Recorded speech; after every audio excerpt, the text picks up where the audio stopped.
بڑے دو لوگ یہاں پہ ایسے ہیں جو ایک ایتھیسٹ ہیں جو کہ کسی میں یقین نہیں رکھتے ڈفرینٹ ریزنس کی وجہ سے، اور ایک وہ ہیں جو اپنے آپ کو ایگنوسٹک کہتے ہیں، جو کہتے ہیں کچھ ہے لیکن ہمیں نہیں پتہ کہ اصلیت کیا ہے. تو ان کا معاملہ کیا ہے کہ ان کے ساتھ مطلب وہ کہاں پہ کھڑے ہیں؟ یہ اچھا سوال آپ نے کیا. دیکھیے جو ایگنوسٹک ہیں جن کو لا ادریہ کہتے ہیں، یعنی وہ گویا یہ کہہ رہے ہیں کہ لا ادری، مجھے پتہ نہیں ہے، معلوم نہیں ہے. یہ جملہ جو ہے یہ بھی دو معنی میں بولا جاتا ہے. ایک وہی بات سرکشی میں بولا جاتا ہے، اور ایک سچا طالب بولتا ہے. وہ یہ کہتا ہے کہ میں واضح نہیں ہو سکا، میں غور کر رہا ہوں، میرے لیے یہ زندگی کا سفر ہے، میں حق کو جاننا چاہتا ہوں لیکن میرے ذہن میں یہ اشکال ہے، یہ چیز ہے. تو یہ تو حق کا مسافر ہے، سچائی کا سفر کرنے کے لیے نکل کھڑا ہوا ہے. اس لیے توقع رکھنی چاہیے کہ اللہ تعالیٰ اس کے سفر کو قبول فرمائے گا. یہی بات رسول اللہ سے پوچھی گئی تھی ان لوگوں کے بارے میں جن کا ذکر آتا ہے عربوں کی تاریخ میں، اور ان کے نام بھی آتے ہیں، کہ وہ کعبے کی دیوار کے ساتھ ٹیک لگا کے بیٹھ جاتے تھے اور کہتے تھے کہ پروردگار یہ جو کچھ ہو رہا ہے، یہ بت پوجے جا رہے ہیں، یہ جو رسوم ہے، یہ تو نہیں طبیعت مانتی، کسی طرح بھی ٹھیک نہیں ہے. لیکن صحیح بات ہے کیا یہ بھی پتہ نہیں چل رہا. یعنی کیا بات ٹھیک ہے؟ تو ہے، اکیلا ہے، یہ لوگ ٹھیک کہتے ہیں. تو پوچھا گیا کہ ان کا انجام کیا ہوگا اس طرح کے لوگوں کا.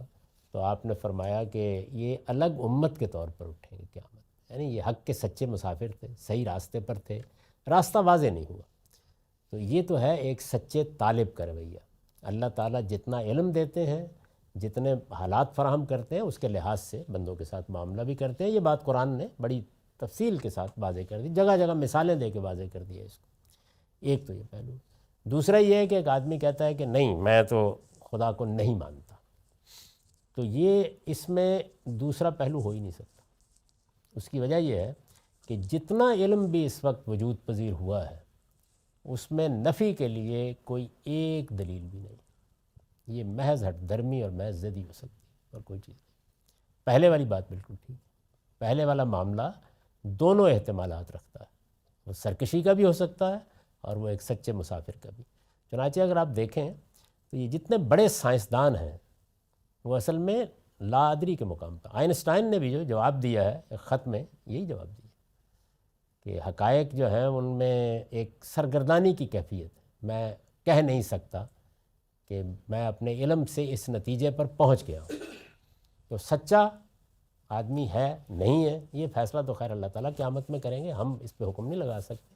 لیکن سرکشی قابل معافی ہے. میرا سوال یہ کہ جو آپ نے پہلی چیز بتائی کہ جب آپ مطلب شرک کیا اس طرح بھی ہو سکتا ہے کہ انسان کو پتہ نہ ہو وہ کر رہا ہو، مطلب جو آپ نے کہا نا سچے طالب علم ہیں جو کوشش کر رہے ہیں ان کا اللہ تعالیٰ کے پاس ہے، لیکن فعلما فجورا و تقوا جب وہ آپ کہتے ہیں تو اس کے اندر کیا یہ گنجائش ہے کہ انسان لا علمی میں بھی شرک کر سکتا، مطلب اس کی کوشش میں نہیں، وہ لا علمی میں تو نہیں کرتا. ایسا ہوتا ہے کہ وہ ایک کام کرتا ہے اور جو اہل علم ہوتے ہیں، انسان اصل میں سارے کے سارے محقق نہیں ہوتے.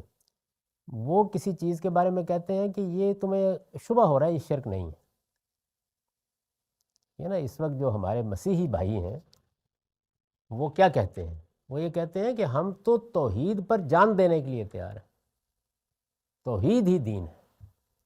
پوچھا جاتا ہے کہ بھائی پھر یہ کیا ہے جو آپ کر رہے ہیں؟ وہ کہتے ہیں نہیں ہم تو ایک ہی خدا کو مانتے ہیں.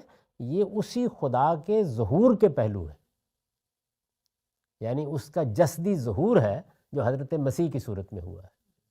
تو یہ جو تعویل کا یہ پہلو ہوتا ہے یہ غلط فہمی میں ڈال دیتا ہے آدمی کو. اب عام آدمی علماء سے سنتا ہے، وہ پھر سمجھتا ہے کہ یہ لوگ تو اتنی غلط بات نہیں کر سکتے.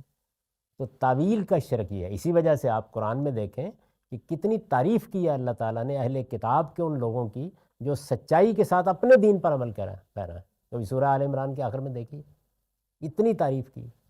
اچھا اسی طرح سے رہبانیت پر تنقید کی ہے سورہ حدید میں، اور آخر میں یہ کہا ہے کہ اس سب کچھ کے باوجود کہ کام انہوں نے غلط کیا ہے اور بدعت ایجاد کی ہے اور خود اپنے طور پر کیا ہے، لیکن اس کے باوجود جنہوں نے اللہ کی خوشنودی میں یہ کام کیا ہے اور اس پر پوری طرح قائم ان کا اجر نہیں ضائع کروں گا. وجہ کیا ہے؟ وجہ وہی ہے کہ غلطی لگ گئی ہے.